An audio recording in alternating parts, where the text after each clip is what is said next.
एक शिप पानी की लहरों पर मध्यम रफ्तार के साथ गुजर रहा था। इस जहाज पर कुल 400 पैसेंजर्स थे। इसमें 5 दोस्तों का एक ग्रुप भी था और ये पांचों जहाज के एक कॉर्नर पर खड़े ठंडी हवाओं का आनंद ले रहे थे। यार मोहित, तेरा आइडिया तो एकदम मस्त निकला। कसम से समुद्री सफर इतना अच्छा लगेगा, मुझे तो कुछ पता ही नहीं था। सुन लिया सोनिया, गर्लफ्रेंड मेरी तुम हो और तारीफ रिया कर रही है। तुमको ये रोमांटिक नहीं लग रहा है क्या? नहीं बेबी, मुझे भी बहुत अच्छा लग रहा है। आओ हम दोनों टाइटैनिक पोज करते हैं। ये कहकर सोनिया बिल्कुल कोने पर खड़ी हुई और मोहित उसके पीछे खड़ा हो गया। दोनों ने टाइटैनिक पोज दिया और रणवीर ने उनकी फोटो निकाली। अरे वाह, बहुत मस्त पिक आई है। आओ रिया, तुम भी मेरे साथ एक पिक निकलवा लो। मैं और तेरे साथ? क्यों, तू क्या मेरा बॉयफ्रेंड है?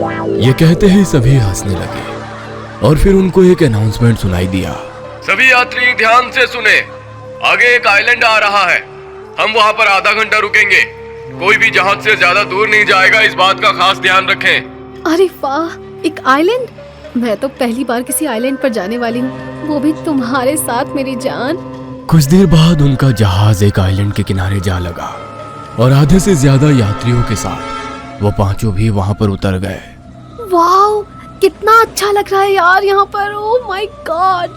वो तो है, लेकिन यहाँ की हवा में मुझे कुछ अजीब सा एहसास हो रहा है, पता नहीं क्यों। अरे तुम बहुत सोचती हो यार, कम से कम यहाँ तो एंजॉय करो। हाँ देखो, ये आइलैंड बहुत बड़ा है, चलो आगे चलते हैं। हे, हम आगे गए और रास्ता भूल गए तो शिप हमें छोड़कर चला जाएगा। अरे डरो नहीं, मैं पहले ही तैयारी से आया हूँ। ये कहकर शिवम ने अपनी पॉकेट से एक चौक निकाली। ये देखो, हम जिस तरह आगे बढ़ते जाएंगे, मैं इस चौक से पेड़ों पर मार्क करता हुआ चलूंगा और फिर उन मार्क्स को फॉलो बैक करते हुए हम वापस आ जाएंगे। अरे वाह, ये तो बहुत अच्छा आइडिया है, चलो चलते हैं। सोनिया ने मोहित का हाथ थाम लिया और आगे चलने लगे। बाकी तीनों उनके पीछे थे। आइलैंड पर बड़े बड़े पेड़ थे और बीच बीच में पौधे और घास भी उगी थी जो उनको बहुत सुंदर बना रही थी। ये मैंने बनाया पहला निशान। शिवम ने चौक से एक पेड़ पर एरो बनाया और फिर वो सभी आगे बढ़ गए। उनके आगे बढ़ते ही वो एरो अपने आप गायब हो गया और एक भयानक हंसी की आवाज सुनाई दी। इस तरह शिप का कैप्टन अपने हाथ में पकड़े मैप को स्टडी कर रहा था। अचानक से उसके चेहरे का रंग उड़ गया और उसने अपने स्टाफ को आवाज दी, ब्रिजेश, जल्दी से सब यात्रियों को जहाज के अंदर बुलाओ, हम गलत आइलैंड पर उतर गए हैं, ये हॉन्टेड आइलैंड है। उसकी बात सुनकर ब्रिजेश फौरन बाहर गया और उसने अनाउंस किया, सभी यात्री जहाज पर वापस आ जाएं। हम लोग गलत आइलैंड पर उतर गए हैं, यहाँ पर जान का खतरा है। ये पांचों काफी दूर निकल आए थे और इनके कानों तक ये आवाज पहुंच नहीं पाई थी, इसीलिए ये आगे बढ़ते रहे। अरे बाप रे, गाइस सामने देखो यार। उन्होंने सामने देखा तो वहां कुछ छोटी छोटी झोपड़ियां थी जिसमें रोशनी भी दिखाई दे रही थी। यहाँ पर इंसान भी रहते हैं, ये तो मैंने सोचा ही नहीं था। हाँ यार, चलो चलकर देखते हैं। तभी जमीन से एक हाथ बाहर निकला और उसने रिया का पैर पकड़ लिया। रिया को जैसे ही ये महसूस हुआ तो वो चौंक पड़ी। तभी वो हाथ वापस अंदर चला गया। क्या हुआ रिया, ऐसे चीख क्यों रही हो? रिया जमीन की तरफ देख रही थी और उसके मुंह से बड़ी देर में ये शब्द निकला, मुझे लगा जैसे किसी ने मेरा पैर पकड़ा। क्या रिया, तुम भी ना कुछ भी कहती हो। सोनिया देखो कितना अच्छा माहौल है, हमें कुछ देर अकेले टाइम स्पेंड करना चाहिए ना। यह सुनकर सोनिया के चेहरे पर मुस्कान झलक आई और वो बाकी तीनों से बोली, हम दोनों तुमको वापस इसी जगह मिलेंगे, ठीक है? इतने में तुम लोग भी थोड़ा घूम लो। हाँ हाँ, क्यों नहीं, मैं हूँ ना रिया का ध्यान रखने के लिए। यह सुनकर रिया ने तीखे स्वर में कहा, वाह, जिससे मुझे खतरा लगता है वही मेरा ध्यान रखने की बात कर रहा है। यह कहकर रिया ने आगे कदम बढ़ा दिया और फिर रणवीर और शिवम भी उसके पीछे हो लिए। आओ डार्लिंग, हम जरा कुछ क्वालिटी टाइम स्पेंड करते हैं। यह कहकर मोहित ने सोनिया का हाथ पकड़ा और उसको भगा ले गया। अरे पागल, क्या कर रहे हो? मैंने हील्स पहनी है, मैं गिर जाऊंगी। तभी मोहित ने सोनिया को एक पेड़ से सटा दिया और फिर उसके गाल पर हाथ फेरने लगा। चलो अब जरा मुझे एक छोटा सा किस दे दो। तुम भी ना कहीं भी शुरू हो जाते हो। मोहित अपना चेहरा सोनिया के चेहरे की तरफ बढ़ा रहा था। तभी उनके कानों में एक आवाज टकराई। अम्मी, पापा, आप कहाँ हो? ये तो किसी बच्चे की आवाज लगती है। कुछ ही दूरी पर एक बच्ची खड़ी हुई थी जिसकी पीठ ये दोनों देख पा रहे थे। चलो चलकर देखते हैं। ये दोनों उस लड़की की तरफ कदम बढ़ाने लगे और वो लगातार अपने पेरेंट्स को आवाज लगा रही थी। अम्मी, पापा, आप कहाँ हो? उसके पास पहुंचकर सोनिया ने उससे पूछा, बेटा, तुम यहाँ कैसे पहुँचे? क्या आप भी हमारे शिप से ही उतरे हो? वो लड़की अभी भी उनकी तरफ पलट नहीं रही थी। तभी सोनिया ने उसके कंधे पर हाथ रखा। अरे हमारी तरफ तो देखो बेटा, तुम तो कोई जवाब भी नहीं दे रही। यह सुनते ही उस लड़की ने पलटे बिना ही अपनी पूरी गर्दन उन दोनों की तरफ घुमा दी। उसकी आंखों से खून के आंसू निकल रहे थे। यह देखकर उन दोनों का दिल दहल उठा और सोनिया ने चीखते हुए अपना हाथ वापस ले लिया। इस पर उस लड़की ने भी बहुत ही जोरों की चीख अपने मुंह से निकाली। उसकी आवाज ऐसी थी कि इन दोनों के कानों से खून आने को तैयार हो गया। ये दोनों ने हाथ थामा और वहां से वापस पीछे की तरफ भागे। उस लड़की की चीख अभी भी फिजा में गूंज रही थी और इन दोनों के दिल पर अटैक कर रही थी। दूसरी तरफ रिया, रणवीर और शिवम इस खतरे से बिल्कुल अनजान थे। चलो इस झोपड़ी में चलकर देखते हैं। वह तीनों झोपड़ी के दरवाजे पर जाकर रुके। हेलो, अंदर कोई है? जब अंदर से कोई जवाब नहीं आया तो ये तीनों दरवाजा खोलकर अंदर दाखिल हो गए। झोपड़ी के अंदर काफी पुराने जमाने की चीजें रखी हुई थी और कई लालटेन टंगे हुए थे। सामने एक दरवाजा और दिखाई दे रहा था। कमाल है यार, इतने सारे लालटेन लगे हैं यहाँ और इन्हें लगाने वाला यहाँ नजर क्यों नहीं आ रहा? ये तीनों अब दरवाजे की तरफ गए और झट से उसको खोल दिया। अंदर इनको एक कमरा नजर आया जो पूरी तरह खाली था और सामने की दीवार पर अब एक और कमरा दिखाई दे रहा था। ये झोपड़ी बाहर से तो कितनी छोटी दिख रही थी और अंदर आते ही दरवाजे पर दरवाजे ही दिखाई दे रहे हैं। चलो अब इसमें भी चलकर देख लेते हैं। वो अपने कदम आगे बढ़ाने ही वाले थे कि तभी उनको किसी के हंसने की आवाज सुनाई दी।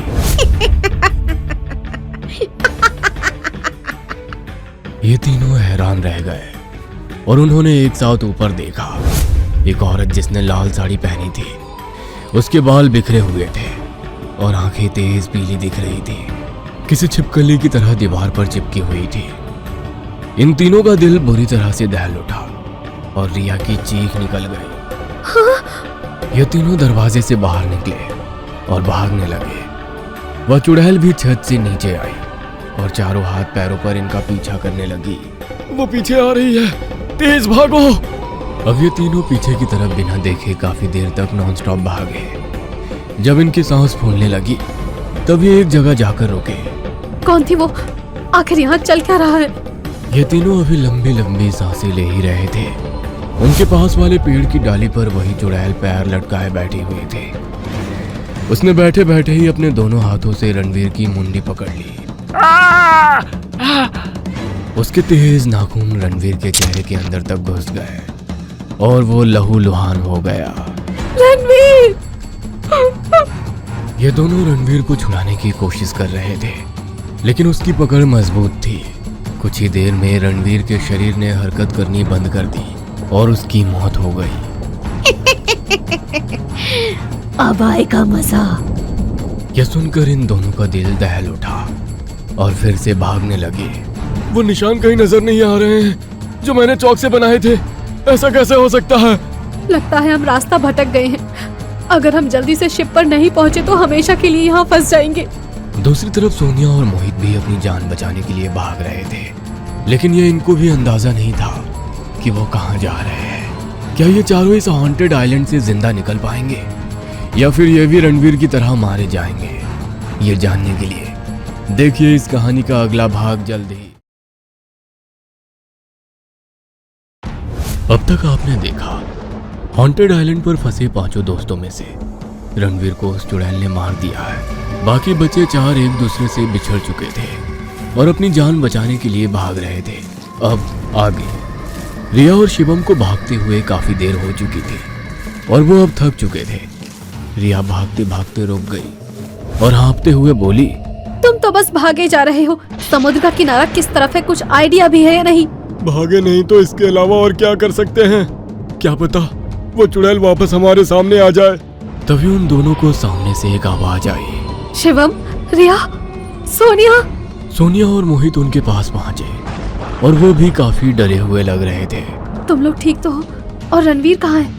रणवीर अब नहीं रहा, एक चुड़ैल ने उसको मार दिया। चुड़ैल ने?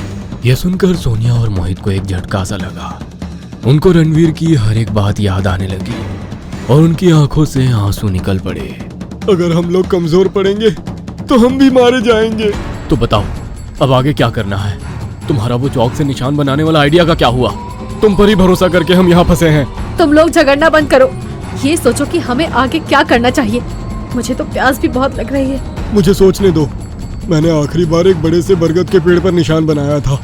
शायद वो पेड़ दिखने के बाद हम रास्ता ढूंढने में कामयाब हो। उसकी बात सुनकर सभी ने इधर उधर देखा तो कुछ ही दूरी पर उनको एक बड़ा बरगद का पेड़ दिखाई दिया। ये चारों उस पेड़ की तरफ चले गए। उनसे कुछ ही दूरी पर वही चुड़ैल खड़ी उनको देख रही थी और भयानक तरह से मुस्कुरा रही थी। हमारे आइलैंड पर कोई घुसपैठ करे ये हमें पसंद नहीं है। इन चारों को भी बड़े आराम से खत्म करेंगे, खेल खेल कर। ये चारों उस बरगद के पेड़ के पास पहुंचे तो उस पर उन्हें कोई निशान नहीं दिखाई दिया। मुझे लगता है जो निशान मैंने बनाए थे वो मिट चुके हैं। यार, इस आइलैंड पर हजारों बरगद के पेड़ होंगे। हमें पेड़ न ढूंढकर अब सीधा समुद्र किनारा ढूंढना चाहिए। तभी रिया की नजर कुछ ही दूरी पर एक कुएं पर पड़ी। थैंक गॉड, कुआं तो दिखाई दिया। आई होप कि इसके अंदर पानी भी होगा। ऐसा कहते हुए रिया उस कुएं की तरफ बढ़ने लगी। कुएं के अंदर झांकने पर उसको अंदर पानी नजर आया तो वो खुश हो गई। यस, इसमें पानी है। उसने बाल्टी को कुएं के अंदर फेंक दी और वो छपाक से पानी के अंदर चली गई। फिर जैसे ही उसने बाल्टी वापस खींचनी चाही तो बाल्टी का वजन बहुत ज्यादा बढ़ गया। अरे बाप रे, ये खिंच क्यों नहीं रही? रिया ने कुएं के अंदर झांक कर देखा तो उसे पानी में कुछ हलचल होती दिखाई दी। वो गौर से पानी को देखने लगी। तभी वही चुड़ैल कुएं के पानी से निकली और फिर किसी छिपकली की तरह दीवार पर चलती हुई ऊपर तक आई। उसने झट से रिया की गर्दन पकड़ ली। बचाओ! रिया! उस चुड़ैल ने रिया को भी उसी कुएं के अंदर खींच लिया और दोनों पानी के अंदर चली गई। इन तीनों ने नीचे झांक कर देखा तो पानी में बुलबुले उठ रहे थे। शिवम कुएं में कूदने ही वाला था कि तभी रिया का आधा शरीर अपने आप पानी से ऊपर आया और फिर कुएं के बाहर इन तीनों के सामने आ गिरा। उसे देखकर इन तीनों का दिल बुरी तरह से दहल उठा। कुएं का पानी भी खून जैसा लाल हो चुका था।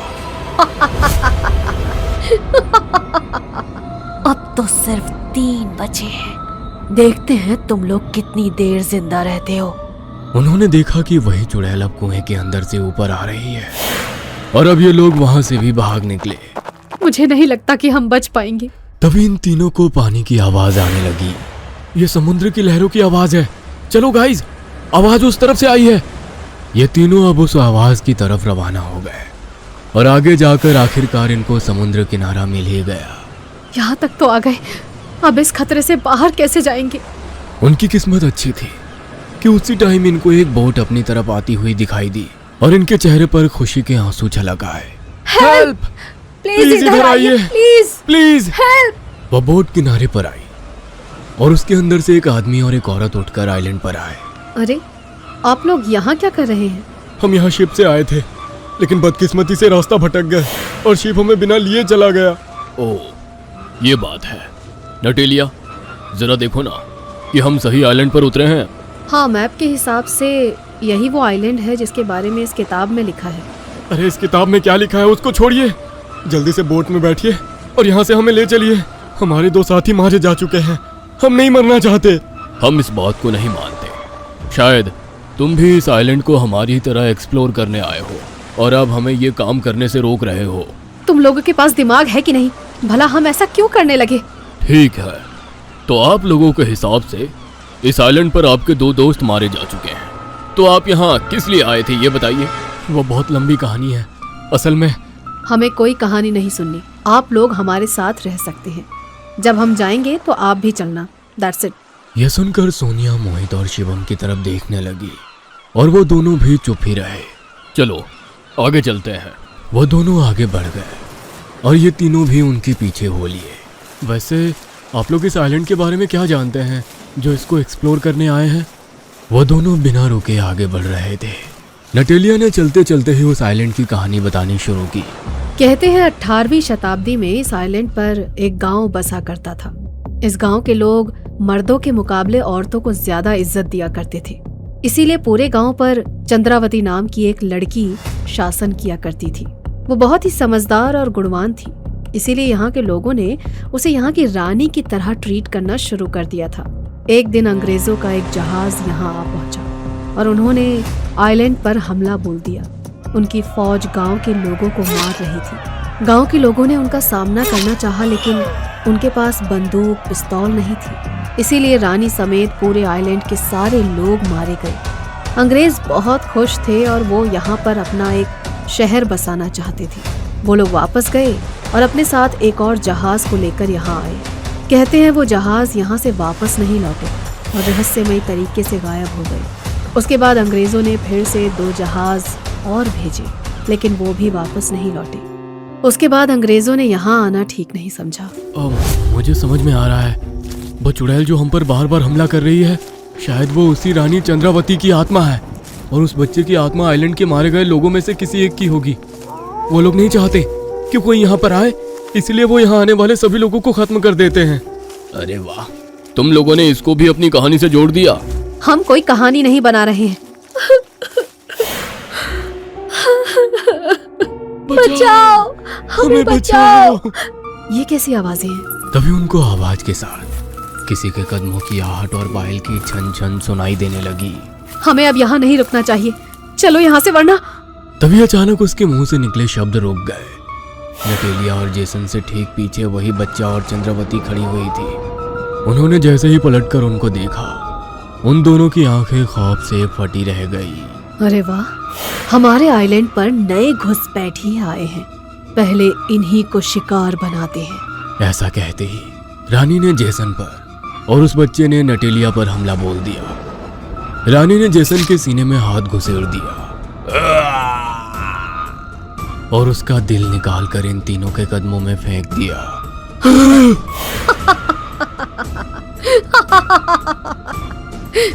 और वो बच्चा नटेलिया के कंधे से मांस नोच नोच कर खाने लगा। भागो, जल्दी जल्दी भागो यहाँ से। ये तीनों अब किनारे की तरफ भागे। बिना रुके अब उन्होंने पीछे देखना ठीक नहीं समझा। चंद्रावती भी अब उनके पीछे भागी। ये तीनों बोट तक पहुंचे और बोट को आगे बढ़ा दी। उन्होंने पीछे पलटकर देखा तो चंद्रावती किनारे पर खड़ी हुई उनको खा जाने वाली निगाहों से देख रही थी और वो बच्चा नटेलिया का मांस खाने में लगा हुआ था। ये तीनों इस आइलैंड से जिंदा बच के वापस तो आ गए, लेकिन उस दिन के बाद से इनको समुद्री सफर के नाम तक से डर लगने लगा। सूर्यास्त होने वाला था। आसमान में सूरज की रोशनी छिपने लगी थी और अंधेरा अपने पैर फैला रहा था। ऐसे में अपने कंधे पर लाश लिए कुछ लोग राम नाम सत्य कहते हुए तेज कदमों से शमशान की ओर बढ़ रहे थे। सभी के चेहरे पर डर के भाव साफ नजर आ रहे थे। रात होने वाली है, जल्दी जल्दी अपने कदम बढ़ाओ। हाँ, नहीं तो और क्या। मैं तो कहता हूँ कोई विधि विधान की भी जरूरत नहीं है, बस लाश को चिता पर लिटा के अग्नि जलाकर चले जाते हैं। पर चिता सजाने में भी तो समय लगेगा, इसीलिए तो मैं कह रहा था कि सुबह होने का इंतजार कर लेते हैं। अंतिम संस्कार कल हो जाता। पंडित जी की बात सुनकर एक बुजुर्ग आदमी आगे आया और गुस्से में बोला, पंडित जी, आपने अलग दिमाग खराब करके रखा हुआ है। हम लोग ठाकुर हैं, किसी चीज से नहीं डरते। एक बार कह दिया कि अंतिम संस्कार आज ही होगा, मतलब आज ही होगा, फिर चाहे पूरी क्रिया करने में आधी रात ही क्यों ना हो जाए। शमशान में रहने वाला ढोली चिता सजा ही रहा था कि वो बुजुर्ग गुस्से में उसे धक्का देते हुए बोला, बची हुई लकड़ी के पैसे ले लेना, पर अभी काम फटाफट करने दे। लाश को चिता पर लिटा दो। इतनी कम लकड़ियों में लाश नहीं जल पाएगी। हम चले जाएं, उसके बाद और लकड़ियां डाल देना। और पंडित जी, आप मेरा मुंह क्या देख रहे हैं? जल्दी से सारी क्रिया करवाइए।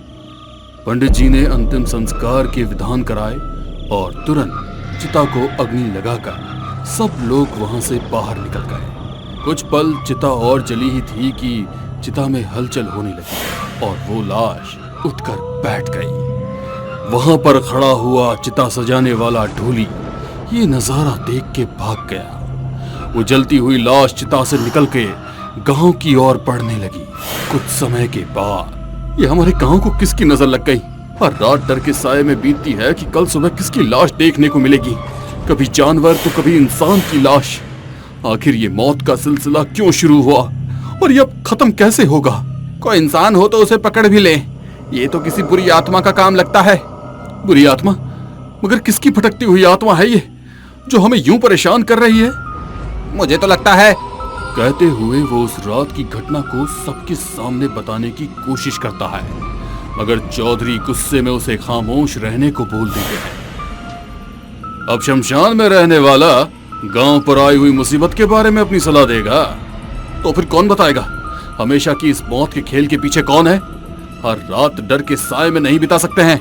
बस 1-2 दिन और हिमालय से मेरे गुरुजी आने ही वाले, वह इस समस्या का निवारण कर सकते हैं। बाकी होई वही जो राम रची राखा।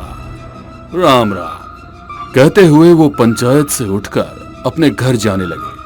वो ढोली गुस्से में उनकी ओर देख रहा था। तभी उसने देखा कि एक परछाई धीरे धीरे चौधरी के पीछे बढ़ रही थी। उसके चेहरे पर अब गुस्से की जगह मुस्कुराहट आ चुकी थी। वो अब अपना बदला ले लेगी, अपना बदला ले लेगी। कहते हुए वो जोर जोर से हंसने लगा। सभी लोग घूर कर उसे ही देख रहे थे, मगर उन्हें समझ नहीं आ रहा था कि वो किसके बारे में बात कर रहा है। ठाकुर साहब अपने घर में तेजी से चहलकदमी कर रहे थे। आप परेशान दिख रहे हैं। आप अभी पंचायत में गए थे ना, वहां पर क्या हुआ? हमें कुछ देर के लिए अकेला छोड़ दो, अभी जाओ यहाँ से। मालिक, छोटा मुंह और बड़ी बात। भोजन तैयार है, आप भोजन कर लेते तो। चले जाओ यहाँ से। ठाकुर साहब के गुस्सा करने पर वो नौकर वहां से चला गया। तभी ऐसा लगा कि किसी ने खिड़की पर दस्तक दी हो। ठाकुर साहब ने जैसे ही खिड़की के पास जाकर खिड़की को खोला, खिड़की के बाहर जो पेड़ था वो तेजी से हिलने लगा और पत्तों की गड़गड़ाहट से अजीब सी आवाज होने लगी। हल्की फुल्की बारिश के बीच आसमान में चमकती हुई बिजली उनके मन में डर उत्पन्न कर रही थी। तभी अचानक लाइट चली गई। कोई है यहाँ पर? लाइट कैसे चली गई? जनरेटर चालू करो। ठाकुर साहब बोल ही रहे थे कि खिड़की पर एक साया लहराने लगा। कौन है यहाँ पर? हमें डराने की कोशिश मत करो। आप डर गए मालिक? आपसे तो सब डरते हैं ना? वो आवाज सुनकर ठाकुर साहब की आंखों की पुतलियां चौड़ी हो गई। वो डरते हुए अपने सूखे होठों पर अपनी जीभ घुमाते हुए बोले, कौन है? कजली? कजली, ये तो तेरी आवाज है। मगर तू तो मर चुकी थी। मर गई थी या मार दी गई थी? मैं आ गई हूँ अपना बदला लेने। कहते हुए वो जोर जोर से हंसने लगी।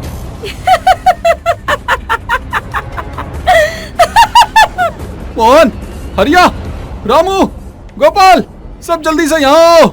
जैसे ही ठाकुर ने अपने नौकरों को आवाज दी, लाइट भी आ चुकी थी और खिड़की से वो साया भी गायब हो चुका था। नामुरादा कहाँ पड़े हुए थे? लाइट आने में इतनी देर लगती है क्या? वो कजली लौट के आई है, उसे पकड़कर दोबारा मार दो। कैसी बातें कर रहे हैं आप मालिक? कजली की चिता को जलते हुए तो आपने खुद अपनी आंखों से देखा था, वो कैसे आ सकती है? नौकर की बात सुनकर ठाकुर सा को थोड़ा सा उन पर यकीन हो गया। वो थोड़ा सा डर से उभरे ही थे कि जानवरों के बाड़े में से जानवरों के चिल्लाने की आवाज आने लगी। सभी नौकर उस आवाज की तरफ भागे तो वहां का नजारा देखकर हैरान रह गए। बाड़े में एक अधजली महिला बाड़े में बकरी को कच्चा चबा रही थी। उसके मुंह से बहता हुआ खून देखकर सभी नौकर वहां से डर के भाग गए। मुझे जिंदा जला दिया था, मैं लौट आई हूँ अपना बदला लेने और अपना बदला लेकर रहूंगी। अगली सुबह फिर से पंचायत बैठी और ठाकुर साहब जोर जोर से चिल्लाकर कजली को गालियां दे रहे थे। ये गरीब जात बहुत ही एहसान फरामोश होते हैं। जीते जी तो कभी हमारे एहसानों का शुक्र नहीं बनाया, लेकिन करने के बाद भी जीना हराम कर रखा है। क्या हुआ ठाकुर साहब, इतना गुस्सा क्यों कर रहे हैं? और आप किसके बारे में बात कर रहे हैं? और किसके? उस कजली के बारे में बात कर रहा हूँ। बचपन से लेकर हमारे घर पली बड़ी। जब उसकी मौत हुई तो घर के सदस्य की तरह मैंने उसका अंतिम संस्कार किया, मगर अब वो मुझे ही मारने के लिए आ गई। वो मरी नहीं थी, तुमने अपने बेटे के कुकर्मों को छुपाने के लिए उसे जिंदा जला दिया था। वो तो उसी दिन लौट आई थी। अब तुम्हें कोई नहीं बचा सकता। कहते हुए वो जोर जोर से हंसते हुए वहां से चला गया। मैंने भी उसी रोज आपको कितना समझाया था कि अंतिम क्रिया के लिए कुछ समय इंतजार कर लेते हैं, मगर आपकी जिद की वजह से रात्रि में ही अंतिम संस्कार करना पड़ा। आपकी गलती की सजा पूरा गांव भुगत रहा है और ना जाने क्या क्या देखना बाकी है। पंडित जी, अब आप ही कोई उपाय बताएं ताकि उसकी आत्मा को शांति मिल सके। ईश्वर सबकी रक्षा करे। बस आज की रात अच्छे से गुजर जाए। कल अमावस्या है, उसकी आत्मा की शांति के लिए कल हवन करेंगे। राम जी भला करे। कहते हुए पंडित जी वहां से चले गए। उन्होंने सभी घरों के आसपास एक सुरक्षा रेखा बनाई ताकि कजरी रात को किसी को भी नुकसान न पहुंचा सके। मगर कजरी सारी रात गांव में आतंक मचाती रही। उसने कई सारे बेजुबान जानवरों को मार दिया। अगले दिन शाम को पंडित जी ने हवन शुरू किया तो तेज हवाएं चलने लगी। आसमान से खून की बारिश हो रही थी। ए माँ काली, रक्षा करो। काल भैरव, हमारे ऊपर आए हुए काल का नाश करो। पंडित, कोई भी भगवान इस ठाकुर और उसके खानदान को मुझसे नहीं बचा सकता। मैं आज अपना बदला लेकर रहूंगी। कहते हुए उसने अपने हाथों को ऊपर किया तो ठाकुर जो पूजा में बैठा हुआ था हवा में उड़कर कजरी के सामने जमीन पर आकर गिरा। मुझे छोड़ दे। माफ कर दे बेटा, माफ कर दे। अब माफी मांग रहे हो? उस वक्त जब मैं रहम की भीख मांग रही थी तब तो मुझे पत्थर से कुचलकर बेहोश कर दिया था और जिंदा ही मुझे चिता पर चढ़ा दिया था। बहुत दिनों से अपना बदला लेने के लिए भटक रही थी, मगर अब और नहीं। जिंदा जलाने की तकलीफ तुझे और तेरे बेटे दोनों को ही सहनी होगी। कहते हुए उसने गुस्से में ठाकुर और उसके बेटे की तरफ देखा तो दोनों उसकी आंख से निकलने वाली अग्नि से जलने लगे। कजली, मुझे माफ कर दे। कहीं ना कहीं तेरा गुनहगार मैं भी हूँ, मगर आज तेरी आत्मा की शांति के लिए मैं सच्चे मन से प्रार्थना कर रहा हूँ। ईश्वर तेरी आत्मा को शांति दे। कहते हुए पंडित जी ने हवन शुरू किया। जैसे जैसे ठाकुर और उसका बेटा जल रहा था, कजली की आत्मा को शांति मिलने लगी और वो हवा में विलीन हो गई। बचपन से लेकर आज तक कई चिताओं को जलते देखा है। शमशान में रहते हुए इतनी बात तो समझ में आ गई कि यदि आप किसी का बुरा करते हो तो या तो वो इंसान खुद या ईश्वर आपको सजा जरूर देता है। Sonali, I am so happy. तुमने कितनी अच्छी खबर सुनाई है। हम लोग आज ही डॉक्टर के पास जाकर तुम्हारा कंप्लीट चेकअप करा लेंगे। हाँ, मैं भी बहुत एक्साइटेड हूँ।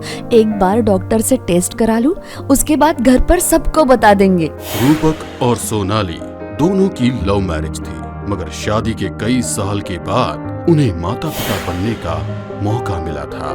दोनों बहुत खुश थे। अस्पताल में डॉक्टर ने भी ये कंफर्म कर दिया था। मैं ये अपनी खुशी अपने दोस्तों के साथ बांटना चाहती हूँ, तो क्यों ना आज रात को हम लोग उनके लिए पार्टी रखें? हाँ, क्यों नहीं। उन लोगों ने एक छोटी सी पार्टी रख ली। पार्टी फार्म हाउस पर थी। रास्ते में एक शमशान भी पड़ता था। रूपक, बहुत लेट हो गया है। माँ ने कहा था देर रात को शमशान के सामने से मत निकलना। अब क्या करे? सोनाली, तुम भी कुछ ज्यादा ही सोचती हो। वो हाईवे है जो सारी रात चलता ही रहता है, कुछ भी नहीं होगा। रूपक और सोनाली दोनों अपनी कार से घर के लिए निकले। शमशान से थोड़ी दूरी पर ही उनके कार के सामने अचानक से एक बच्चा आ गया। रूपक ध्यान से। रूपक कार को कंट्रोल कर पाता उसके पहले ही कार ने उस बच्चे को टक्कर मार दी। शिट! अब ये सड़क पर अचानक से ये बच्चा कहां से आ गया? कार से उतर कर देखो। दोनों कार से उतरकर देखने लगे, मगर वहां पर कोई भी नहीं था। अरे वो बच्चा कहां गया? रूपक हैरान था। तभी सोनाली की निगाह सामने दरवाजे पर पड़ी। वे लोग शमशान के ठीक सामने खड़े थे। वो डरते हुए बोली, रूपक चलो यहाँ से। सोनाली ने रूपक का हाथ पकड़ा और फिर से उसे कार में बिठा दिया। रूपक तुरंत कार चालू करके वहां से जाने लगा, मगर उनकी कार में पीछे एक बच्चा बैठा हुआ था। बाबा, कैसे भी करके मेरी पत्नी को बचा लीजिए। उसकी और मेरे होने वाले बच्चे की जान खतरे में है। मैं कुछ भी करने को तैयार हूँ। कुछ शक्तियाँ हम लोगों की शक्ति से भी ऊपर होती है। तेरी बीवी पर कच्चे कलुआ का प्रभाव है। कच्चा कलुआ, ये शब्द शायद तुम लोगों के लिए नया होगा, मगर जो तंत्र शास्त्र का थोड़ा भी ज्ञान रखते हैं उन्हें ये पता है कि 7-8 साल से कम उम्र के बच्चे की आत्मा को यदि तांत्रिक अपनी सिद्धि के लिए कैद कर लेता है तो उसे कच्चा कलुआ कहा जाता है। ये प्रेत और चुड़ैल से भी ज्यादा खतरनाक होता है, क्योंकि ये बच्चे की तरह जिद्दी होता है। अब कोई भी तेरी बीवी को नहीं बचा सकता। ऊपर से वो माँ बनने वाली है। गर्भावस्था में तो वैसे भी स्त्री कमजोर हो जाती है, और कमजोर के ऊपर तो किसी तंत्र का प्रयोग मैं भी नहीं कर सकता। ऐसा मत कहिए बाबा, वो मेरा परिवार है और इस दुनिया में उनके अलावा मेरा कोई नहीं है। रूपक के बार बार बोलने पर तांत्रिक ने एक मूली के धागे को अभिमंत्रित करके सोनाली की कलाई में बांध दिया। यदि इस मूली के प्रभाव से तेरी आज की रात बिना किसी परेशानी के बीत गई तो मैं शायद तेरी कोई मदद कर पाऊंगा, वरना होई वही जो राम रचित राखा। अलख निरंजन। तांत्रिक की बातों पर विश्वास करके दोनों पति पत्नी अपने घर आ गए। तुम्हें क्या लगता है रूपक, सब ठीक हो जाएगा ना? अब तो केवल ईश्वर का ही भरोसा है। घर पर भी आकर दोनों के मन में एक बेचैनी थी, मगर ईश्वर की कृपा से ये रात अच्छी तरह बीत गई। सोनाली को भी कोई तकलीफ नहीं हुई।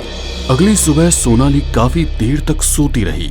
रूपक ऑफिस जाने के लिए तैयार हो गया था।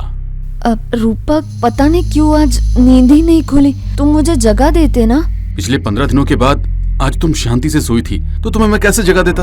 अब तो मुझे बाबा पर यकीन होने लगा है, वही हमारी समस्या का हल निकाल सकते हैं। तुम तैयार रहना, शाम को बाबा के यहाँ चलेंगे। शाम को ऑफिस जाने के बाद रूपक सोनाली को लेकर बाबा के यहाँ पहुंचा। बाबा जी, आपने कहा था कि यदि सोनाली की कल की रात अच्छे से बीत जाती है तो शायद कुछ किया जा सकता है। बताइए अब क्या करना होगा? अब आप ही का भरोसा है। वैसे तो कच्चा कलुआ किसी तांत्रिक के कहने पर काम करता है, मगर शायद या तो वो तांत्रिक मर चुका है या फिर उसने इसे स्वतंत्र कर दिया है, इसलिए ये तुम्हारे पीछे पड़ा है। हमें उसकी मुक्ति का उपाय करना होगा। बाबा, मैं उसकी मुक्ति के लिए कुछ भी करने को तैयार हूँ। बताइए ना, क्या करना होगा? ये सब इतना आसान नहीं है। इस कार्य को वो पूरा ही नहीं होने देगा, कई सारे विघ्न डालने की कोशिश करेगा। आप मेरा विश्वास कीजिए, मैं हर चुनौती के लिए तैयार हूँ।